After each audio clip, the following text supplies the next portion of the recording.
David Frangioni, what you saw in part one is the information about him having challenges, losing an eye, but having this passion for drumming and having this incredible drive to want to do something more. Part one was very important. Part two now is the level of what developed from that. The qualities that were learned in part one that took him to the heights of what David Frangioni is known about in part two. Check this out and enjoy. Thanks so much. At the beginning, you got to put the hard work in and nobody's paying you. Yeah. Now it comes down to, you and I have talked about this faith. Yeah, absolutely. Right? And your faith is tested. Everybody loves to absolutely. use the words faith and work hard and sacrifice. It is put on the grindstone. But faith in actual fact Absolutely. is really tested as to how deep your faith runs when you have to put it all on the line and nobody's paying you anything and nobody might ever pay you anything. Yeah.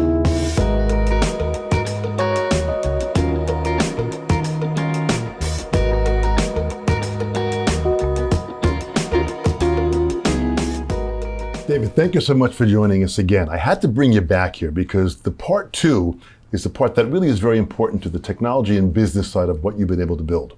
The first years of what you've done, the drumming side, was the passion, was the drive that brought you into the music industry, and you excelled at that with an incredible drumming stories which we have experienced in part one. Now this part two really has to capture that second half of what came after that and how you built this incredible empire with technology, and I want to hear all about it. Well, thank you. Well, part two wouldn't exist without the part one side that we covered, where I really learned how to learn and then teach, learned to really focus and persevere, learned a lot of really huge lessons that ended up becoming really some of the founding principles and philosophies of how to be successful at something that you really want and that you're going to work really hard at. It always amazes me in your path of what started where your passion was, it took you in a little different direction, and how sometimes what we're doing is not necessarily the final outcome. It's just another road to maybe something different and or better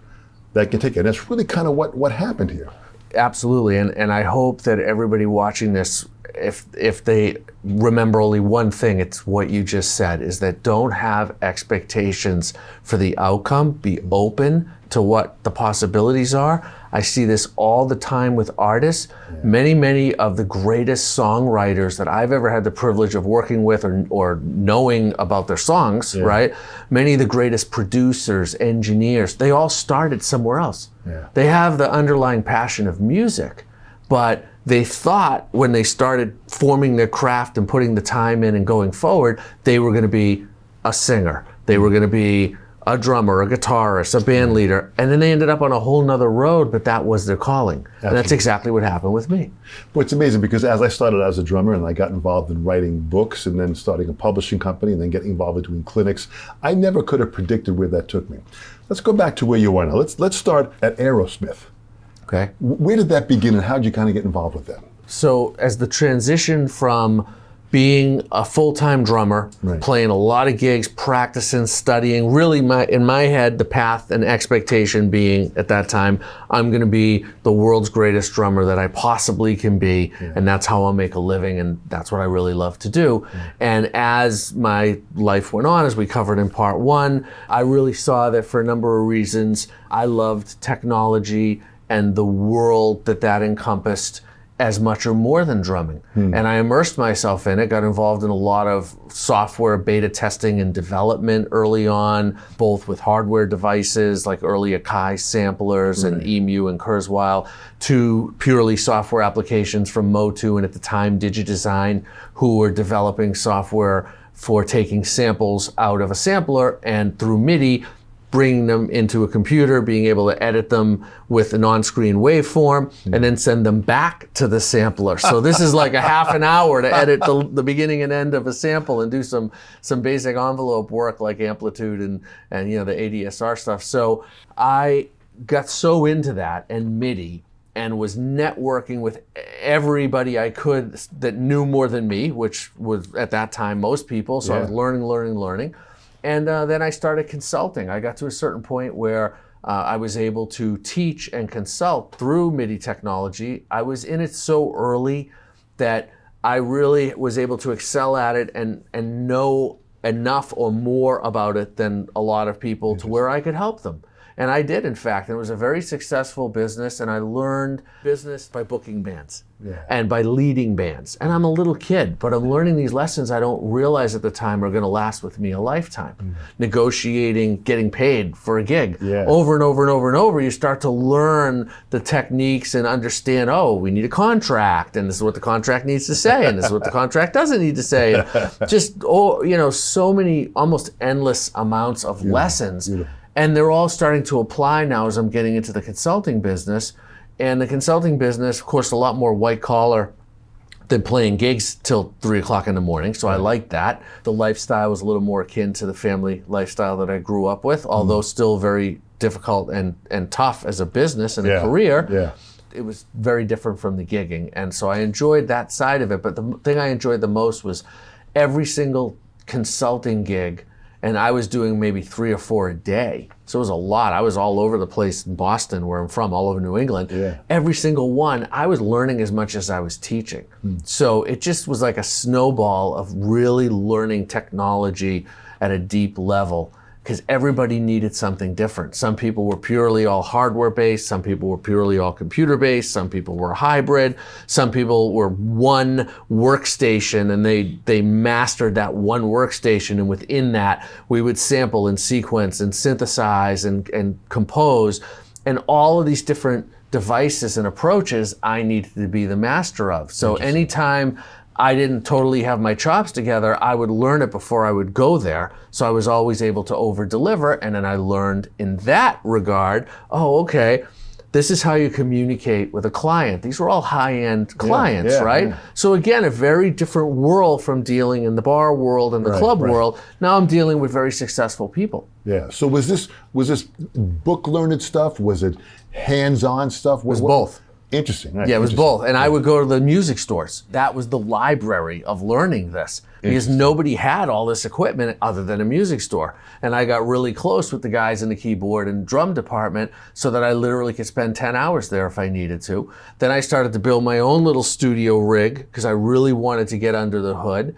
So every dime that I had, I would put back into, different types of MIDI interfaces, so I could really learn about all the MIDI processing that you could do and apply it, because MIDI, especially at that time, applying it live and applying it in the studio, there was some overlap, but they were 2 different lanes. The technology was so flexible and powerful, and the need of how you use MIDI live and just the instant access of being able to have these palettes, as opposed to in the studio where you could experiment and layer and filter, and it was just a very different approach. So I was learning both of them by investing in my own rig and investing tremendous amounts of time.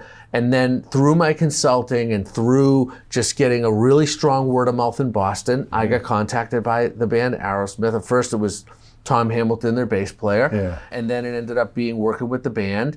And I kind of went there as the Pump album was ending, and I was coming on board to help them sort some technology things.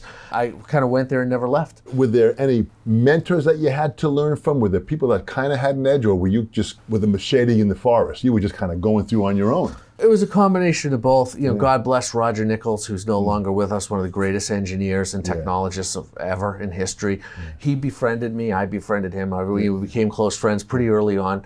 And he was always very supportive and kind of fatherly and had so much knowledge to share. Couldn't spend enough time with him. As a person, he was one of my favorite people in the world. And as a genius, he was just this endless amount of experience, and he loved to share it. We both wrote for EQ magazine at the time. He had a monthly column at the back, was like that everybody in the magazine, how many magazines, the first page anybody reads is the back, because that was his column. And it was so profound, all of the different things he had to share. To have him as my friend and learn all of that, there was a guy, Curtis Knight, Gene Jolly from EU Wurlitzer, now with QSC, about to retire. He's had an over 40-year career. He was in Boston at the time, had tremendous influence, a business leader, really knew how to establish the genius of retail serving technology-minded people. Chuck Surak from Sweetwater Sound was an early friend of mine. The time Sweetwater was at his house. and now he's built it up to the greatest This is an retail technology company in the world. operation, So yeah. watching him and learning from him, and then on the software side, Right. the guys at Opcode, Peter and Evan, who started DigiDesign, some other people at DigiDesign I was really close to early on, and helped them kind of form Sound Designer into Sound Tools, into Pro Tools, because I was so immersed in it. So I kind of inserted myself into it. And I said, guys, I'm in the field and I love what it does technologically, but there are all these other things we needed to do just in the real world of the studio. Right. And of course, they wanted that feedback, and that's how the software would grow. And so I was able to really, get deep into it very, very early on and influence how it was developing and what kind of features were coming on. And as a beta tester, being able to have a lot of say on, guys, let's focus on this part of it. I mean, at one point, in the early days of Sound Tools, the time code synchronization was broken. So I would do a session and you'd hit play and like the tracks that are on Sound Tools were in a different place every time because the synchronization was broken. It turns out they hadn't perfected their real-time sample rate conversion, which in the digital world, when you're slewing the audio to the time code, subtle inaccuracies, you're really doing, real-time sample rate conversion. Absolutely. And they were trying to do kind of like a lock and play where they weren't tracking it after the start point. So it would drift and it would start at different times. And so I helped them perfect that. That was a huge breakthrough when they were going from Sound Tools to Pro Tools. And so these are all the early days. And then Aerosmith, of course, was the beginning of a chapter that was so significant at that time, and now it will be forever because it's lasted 30 years.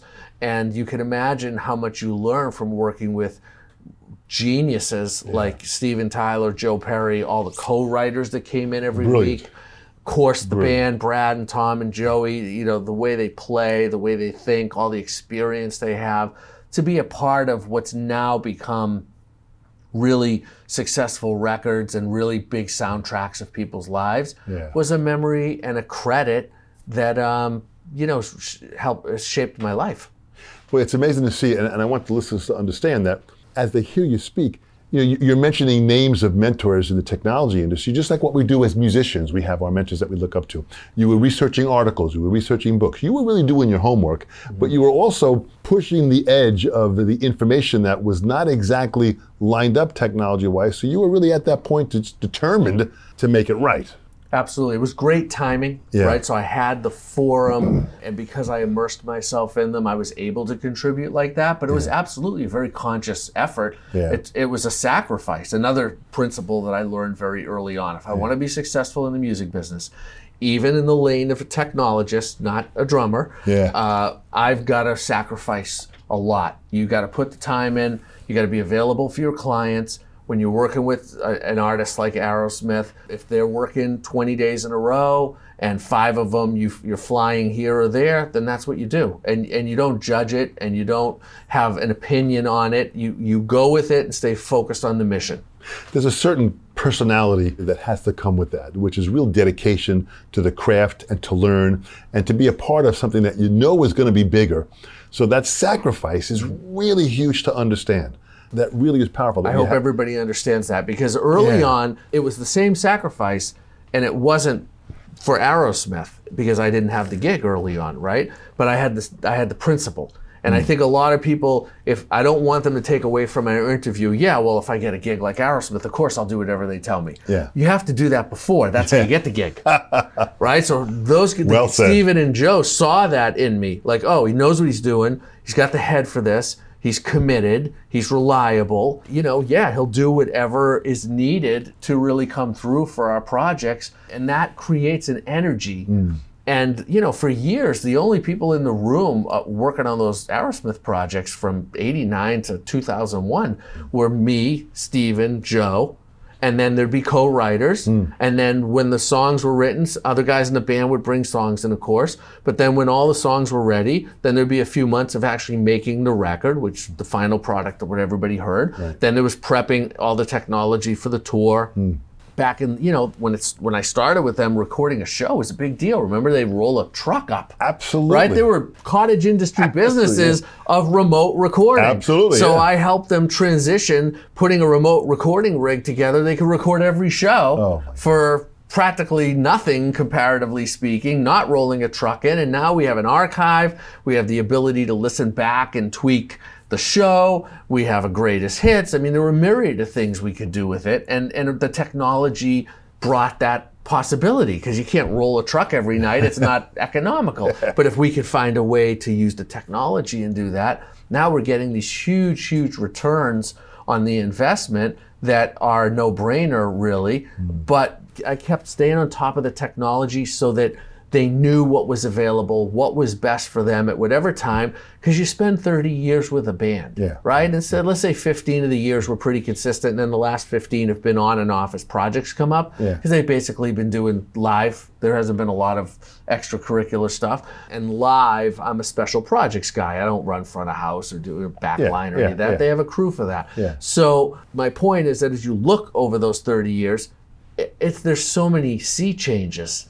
So what was cutting edge and what really served them in 1992 is a dinosaur in 2002. And by 2020, it's like we're so far ahead of what was possible and how we do it, and the economics of it, the efficiency of it, the sound quality of it, of course. All those things have had 100 sea changes. And the willingness to adapt and change. Have to. Technology, very important. It's one and the same.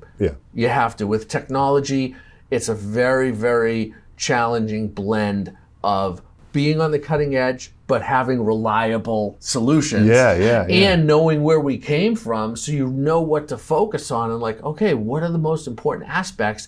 Because every single piece of technology, you could probably spend a lifetime on. Absolutely. So you're trying to find, some kind of a strong foundation inside this fluidity that's going on. Interesting. So and getting to the point. What in this is going to provide a solution, or here's what we need as a solution. So then which pieces of technology, the sea of technology available, which pieces right away are going to be able to integrate and get right to what needs to be done. Interesting. 10 plus years you're with them. So, and you were also working with Desmond Child, Glenn Ballard, several other people in the course of that. So great songwriters. A lot of prolific songwriters came through the Aerosmith camp. And because I was their in-house guy, I was working with them all. And then they would ask me, can you build the studio for me? And so now, as my career's building, because I'm still consulting in Boston. I'm not just working with Aerosmith, even though that was enough. I'm still consulting. I'm still working with software manufacturers and helping them build software solutions. I'm working with the band. And then as I'm working with co-writers of the band, as you mentioned, a couple of really famous ones in Glenn and Desmond, I'm getting hired by them. And so now I'm starting to travel around the world, and I'm building studios for them. And it necessitated that I form a company, because there was no way as a one-man show consultant, especially when Aerosmith was off the road and we were in the studio, there was no way for me to serve the clients. I had to have a company, I had to have infrastructure, I had to have employees, had to scale larger than me. Right. So Audio One is created at that point. Born from that, exactly. So now, when does that lead you to Ozzy Osbourne? As a client that, after about 10 years of working, with Aerosmith and a lot of other artists, like I just kept getting referred. And so Ozzy asked me to build his first studio. He'd never had a studio before, right? We're in 2003 now, and he's already had the most iconic career you could imagine. At that point, he's had, a 33-year career with Paranoid and Crazy Train and everything else. And he's in the middle, at the time he called me, he was in the middle of his show, The Osbournes. It had been out 2 seasons, turned into the highest rated cable TV show of all time at that time. So he's just on this huge wave, and he decides that he'd like a studio in his house and have his own. To him, it was a very personal thing. I'm gonna have my first studio with all that he's done in his career. So it was very kind of sweet and sentimental. Like, it wasn't just another studio. It was something that was, really meant a lot to him, and we really hit it off. And so, we did that. And while I was doing it, the show was filming, so I ended up on a bunch of Osbourne shows. So you did 2 seasons of the show. I was around for 2 of the seasons, the 3 and 4. And I stuck around because I built the studio, and then I did some projects for him in there, which was kind of something that was happening a lot. I built the studios for the guys in Aerosmith, then I'm in there running the studio, and then that evolves to like sound design and sequencing, and things just grow because you're able, the music and the client, they have a need. Right? The music has a need, the client has a need, so somebody's got to fill the need, and I had the right stuff at the right time and the right attitude. And I wanted to, I had a burning desire to work on as many projects as I could. I still have that desire. Yeah. So Ozzy was another example. So when we talk about Audio One, as I was building that before Ozzy, so we're in the mid-90s, Audio One's building, it's to do studio and consulting and MIDI and recording studios. Right. But it ends up adding to it two of my other passions, which are home theater and home automation. So now the company starts to take on a life of its own. Forget about all the rock stars and the people that I've been working with. It's its own entity where people are calling us from all over the world, famous or not, that need high-end solutions in one of those three lanes. And it could have been for home theaters, for home systems. That's all widening. That's right. So it's turning into a big company because the amount of people that we serve is such a massive amount of people that can hire us, and we're getting a lot of clients. So when I started with Ozzy, we went from building the studio to, he's like, well, my home automation system isn't really working. You can fix that too. So I fixed that, and then, well, I have a home theater in the other room, but that never really looked any good. Can you fix that? And then, could you help Jack at his house? Kelly just bought a house. Could you help? And like, before you know it, I'm working for all the Osbournes like every day of the week for 2 years. Right on top of everything else. So it was really exciting. I mean, It was really cool. Incredible. So with Audio One, the process of taking an idea and manifesting this into an internationally successful company, this is really what you did. This was a step-by-step process because of your just sheer energy, because of your just sheer desire. And this is what the passion of being able to be a part of something that you can build is really what the excitement is about in what you have built. So tell me now about... Staying focused. Absolutely. You're laser-like in what you do. Creating Pro Tools. What happened with that now and getting involved with that? That was amazing because the first 10 years or so I was involved with Pro Tools, it was Sound Designer, Sound Tools, and then became Pro Tools. Right. And the big differences were Sound Designer was sample-based only, Sound Tools was hard disk-based, but only 2 channels. And then when they wanted to evolve it from a sidecar kind of solution for 2 channels, mastering or offloading to fly vocals or whatever, they wanted it to become its own standalone solution. And I know all of this because I'm on the beta team, right? And I'm working with the guys who created it, Evan Brooks and Peter Gotcha, right? They ended up selling Digidesign in the middle of all this time that I'm talking about to Avid, right? Who were the video hard disk, leaders. Right. So they wanted the audio equivalent to that. So selling it to Avid was a huge step for Peter and Evan because now they had all this public company muscle behind it. Yeah. They could retire and have this amazing life, and Pro Tools could grow to heights that as a smaller, San Francisco-based company with 2 guys, 2 software geeks leading it could go to new heights. So I'm on that train the whole time, watching it, contributing to it, being a part of it. Then it hits Avid, and it's the growth of what they were doing technologically went on hyperspeed. And there was a period of time while I was really focused on Aerosmith and Audio One and all these other clients I was getting, Avid was building Pro Tools into its own kind of studio solution. And what happened with that is it went from 2 tracks as Sound Tools to 16 tracks. Pro Tools was 4 tracks, but it went to 16 so quick. People only kind of remember it as 16, but it actually did start only as 4, but they scaled it to 16 as they were able to take the 4 channels and you did 4 4-channel systems and they were all synchronized, so you got 16. But then they looked at true large-scale solutions within this platform that we know as Pro Tools, and it went to 48 really quick, and then it went to 96, 64, then 96, really quick. The quality of the sound is growing. Everything is happening so fast. And I saw really, really early, like 97, 98, this is this isn't just another software update. I had enough experience, not only with that software, but with all kinds of different software. I could see, that one I saw. You know, I think maybe if you get once in your life that you can say that's a lot, right? And so I'm blessed that that was one of those times. With that information and kind of insight, I talked to the guys at Avid and I said, look, I want to integrate Pro Tools integration into Audio One. We're gonna lead the charge on Pro Tools based studios. And they said, well, we love that. They didn't really believe me. They thought I was kind of crazy, right? Which I am. But they looked at me that way too. And they said, well, this is regionalized. If you're gonna do that with Pro Tools, you do it in a region. So you live in Miami, so do it in Miami. I said, oh, okay, that's how this works. All right, so I said, how about Florida instead of Miami? They're like, well, we'll see, but start in Miami. And then I had so many Pro Tools installations the first year.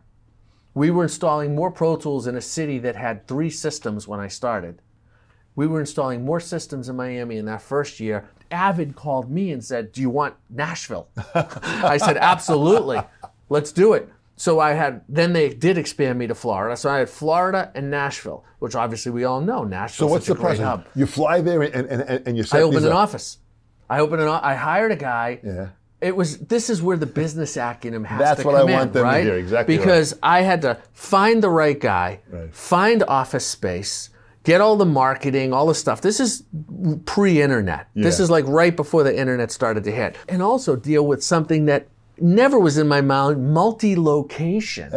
Like, wait a second, no, I have an office, and that's where everybody shows up, and that's where our LAN is, so everybody can send emails and can, share files. But now I need the same functionality in Nashville, and I need it as if it was in one city. Cool, So all these things in 1998, 99, that's a lot to kind of take on. I mean, that's another lane again. So I just, I found a guy who was introduced to me, who was a guru at Microsoft, and I went for my MCSE, my Microsoft Certified Software Engineer degree, so I could learn NT 4.0 and start in it. Like, I had to learn these things to keep the company running. So most people's hobby is like, I'm gonna go fishing or something. I'm like trying to learn MCSE so I can keep my servers going. And so we launched Nashville, we launched Miami, we end up installing more Pro Tools studios and systems than anybody else in the world at that time. It's changed since then. This is a snapshot of like 7 years, like 98 to like 05. And in that time period, we actually helped establish Pro Tools as a standalone solution. So the vision that I had came out to be true. And in the middle of that, from the MCSE, learning as what I needed for our office infrastructure, a light bulb went off, because we're installing hundreds of studios and within that systems, right? Because every studio had a Pro Tools system. So now I need like my own little geek squad, because there's so much service you have to do, because we're talking about Pro Tools is computer based, and every computer has issues. Doesn't matter how good or how much money you spend. So the idea is to integrate it in a way it has as few issues as possible, but there's still gonna be issues. So I need a service team, a support team, and I'm seeing, as we're getting into the hundreds, and now within a few years, thousands, I'm going, you know what? There's no education protocol. Like, if I want to learn Adobe or I want to learn Microsoft, I call up the company and they have courseware. And they actually say, oh, call this place. So I, by necessity, started putting together a curriculum for teaching and learning Pro Tools.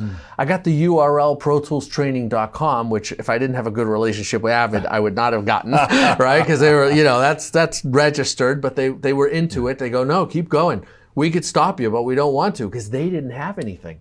So I helped them early on create a certified Pro Tools training curriculum. And what ended up happening, Don, that was so breakthrough on this, is that after I did my own, I started the Southeast Pro Tools Training Center with protoolstraining.com. We're in the early 2000s. And I'm getting a lot of clients, but I'm going, this isn't really what it should be. There's thousands of people that don't really know how to use this, but there's only a few of those that hire us. And the light bulb went off real early. I went, it's because we're not a part of Avid. When I call Microsoft, they tell me, here's who to call. Exactly. Boom. I'm like, from a business standpoint, we got to be a part of Avid. Yeah. So I was in talks with the guys running at that time, Tim Carroll, who now's running Focusrite, and some other, high up Avid people. Christopher Bach is no longer with us, God bless him. He was a huge supporter. And so I'm dealing with this team of people, and they said, you know what? Let's do it. Let's collaborate. So Avid certified program was offered at my training center, but I got what they were doing with the Pro Tools regional implementation, like they would, right? And I saw they were going to do the same thing with education. So I went and I bought the franchises for 10 cities right off the bat. I said, okay, enough with just Miami and Nashville. I want Houston. I want Washington, D.C. I want New York. Yeah. I want, and so a couple of the cities weren't available, but I ended up getting most of them and building Pro Tools training into this really successful and really, really valuable entity. Absolutely. Because it helps so many people learn. You can go in for 2 weeks and you come in not knowing much, you leave able to get a job. Yeah, totally. That's the idea, right? Totally. And then I built it up, and then that became kind of too much to do, and I didn't want to keep doing it, quite frankly, so I sold it. And but it's still in existence. It's still doing great. And Incredible. Again, that's like a business lane. So the business skills that you were learning as you were going, you kept yourself open. This is really important. You kept yourself open to that change, to that learning process, to that development of not only learning the qualities that you needed with the technology, but for the business skills you needed to be able to put this together. And that's a pretty intense balance. Well, of what it takes. and I learned from, I've always been a huge Steve Jobs fan as a business person. Yeah. And I learned early on from him. I just remember I spoke at Mac events when the Mac wasn't such a popular computer, right? But for music it was. Yeah. And he was around. I remember Steve Jobs saying, it's not what I come up with that's really the secret to my success. It's what I don't waste my time on. Right. And so I had to learn to be open to when's that next Pro Tools moment. Right. That a whole industry shift is going to happen, and I can be a part of it on all the levels I love to, which is technologically, business-wise, innovative-wise, helping other musicians, because I love the consulting lane and the service lane. So all these things that converge that don't happen that often in your lifetime, you got to be available for those, because in the middle of that one, there's 25 other things every week. Absolutely. Oh, David, you should do that. Oh, you should do this. Oh, if you're doing Pro Tools training, why don't you do this other training? And if you're not careful, before you know it, you got 10 other things that are piled on that aren't serving anything. They're not making you any money. They're diluting your time. You're not really passionate about them, but you take them on for this reason or that reason, and I didn't want to fall victim to that. So I learned early on, because I made some of those mistakes and listened to certain people at certain times, and then finally got it to where I could really just stay in the lanes that were the ones that I was committed to and wanted to do. So now you've got all these different lanes. How do you keep all these lanes moving at a high speed? Great teams. We talked about that in part one. The magic of, people, the right people. Staying really focused, not taking anything for granted. I think assumption is the mother of all screw-ups. And so I don't make any assumptions. I'm all in, 100% committed, but I'm never so sure of anything that I put all my eggs in one basket. And that was another thing I learned that I think is so critical from the drumming days, is that when I was drumming and I was finding technology and I was booking the bands and I was doing all kinds of different gigs, I was making a living from different lanes. And even early on, my whole mindset, even when, as we talked about, when I got the gig with Aerosmith, I didn't quit my consulting, because I always feel like when you're in the music business, of all businesses, and I'm sure it applies across the board in many instances, but certainly does in the music business, things can change so quick, and you can find yourself without a gig. Right? So like you work for this band, then that band breaks up. Or that band decides they want someone else to work for them. What do you have? Right. And so, I've learned a lot from watching you over the years as well. I mean, you personify that. You've gone out and you've made this huge contribution to the drumming world, but it's not based on just one manufacturer, one style, one city, one location. It's based on this combination, this snowball of all these great things you've accomplished, and things are going to come and things are going to go. But you've put yourself in a situation by design that's not going to turn your life upside down. Absolutely. And people, I hope they get from this, you have to have that as a conscious awareness, because it's so easy to get wrapped up. I mean, think about Aerosmith in the 90s, the biggest band in the world. They were doing a video, 15 million people before the internet would see it in a week on MTV, and world premieres would be at theaters. You can get wrapped up into that. And I was always able, because of my upbringing and the things we talked about in part one, I got this foundation that I was able to, when the momentum was really at full steam and things were really exciting, and in a lot of cases working with the rock stars, very grandiose, right? By default, you're in the limo with them, you're on the private jet with them, you're here, you're there. I was able to keep my feet on the ground and see through it and go, for this moment, I'll never forget it. And how cool is this? And my mom would be so proud. But other than that, it doesn't matter. You got to make a living. You have to make a living, but you always seem to stay in the moment and in the now. This is a very important part, to be able to be present as each opportunity comes by. You're able to make the right call, trusting your instinct to be able to move in the right lane of what you need to move forward with all your ideas.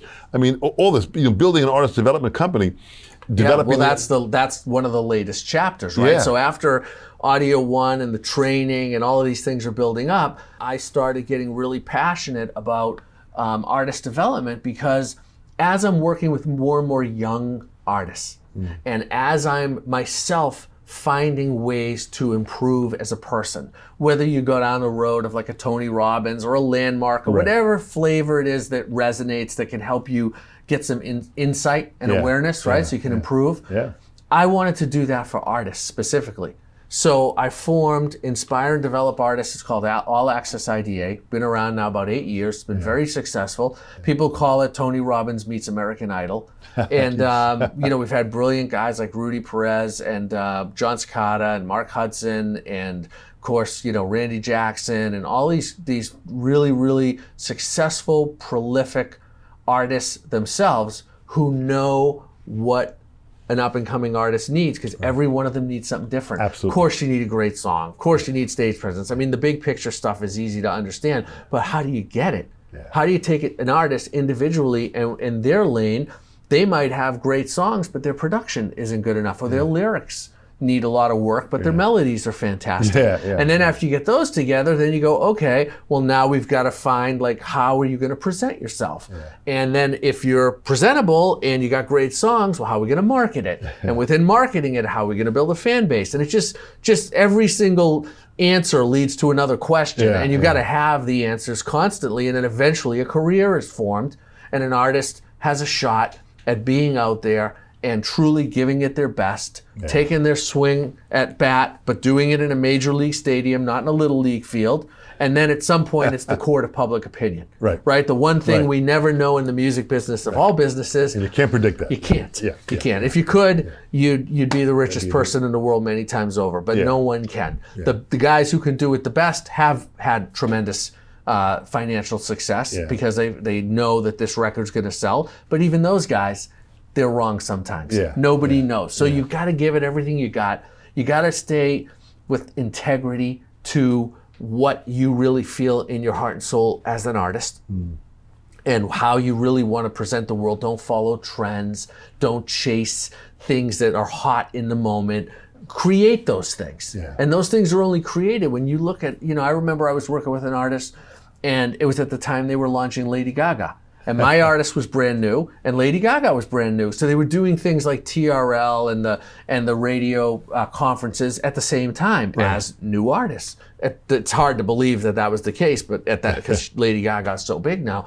But I remember I was with the rep from Interscope, her label, and when the two artists, my artist and Lady Gaga, were out doing their panel or whatever, I remember saying to the Interscope lady, I said, "Your artist, this Lady Gaga, she's so out there, but she plays piano, she sings great. She was wearing like a Jackie O veil to this piano, like everybody else is in like sweatsuits and like funky colors, and she's like nobody else. Stood out, yeah. Oh, completely. Yeah. And I remember I said to the A&R person, I said, "You're artist."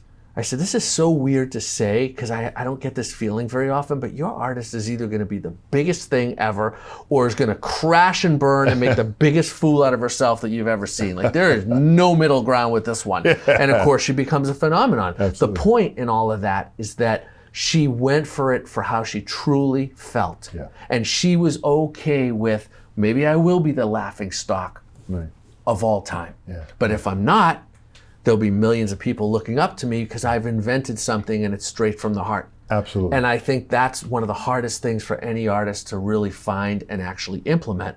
So another chapter towards All Access IDA is finding artists and encouraging them and then giving them the self-help part of it. You wrote the book, The Cycle of Self-Empowerment. You know exactly what I'm talking about. Yeah. It's like those principles are huge. Yeah. But a lot of artists are so focused on, how do I look? What's my stage set? Yeah. You know, what am I going to do after the third song?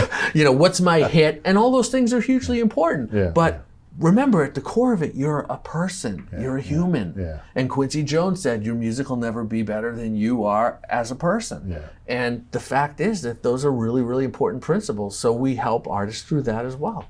Well, that's beautiful advice. You know, in closing, give them some direction that you know, with the passion, the enthusiasm that you carry in every word that you speak. Let them hear that from you in this point now, to let them understand that your success comes from your incredible drive and your belief in yourself and your honesty and your integrity and your humility. And hard work. And massive hard work.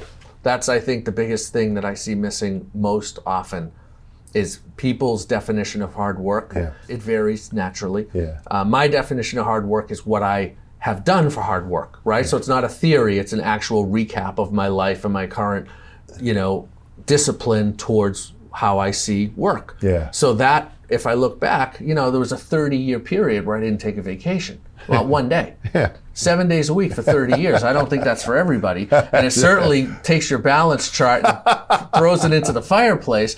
But it's extreme. But the point is, if I had worked 2/3 that hard, it would have been enough for a lot of successful accomplishments. Yeah. Not all of them, but enough for a lot of people. And so I think we have to define what hard work really is. You can't just have hard work and be successful. Of course, you have to have other elements. You have to have drive. You have to have an idea.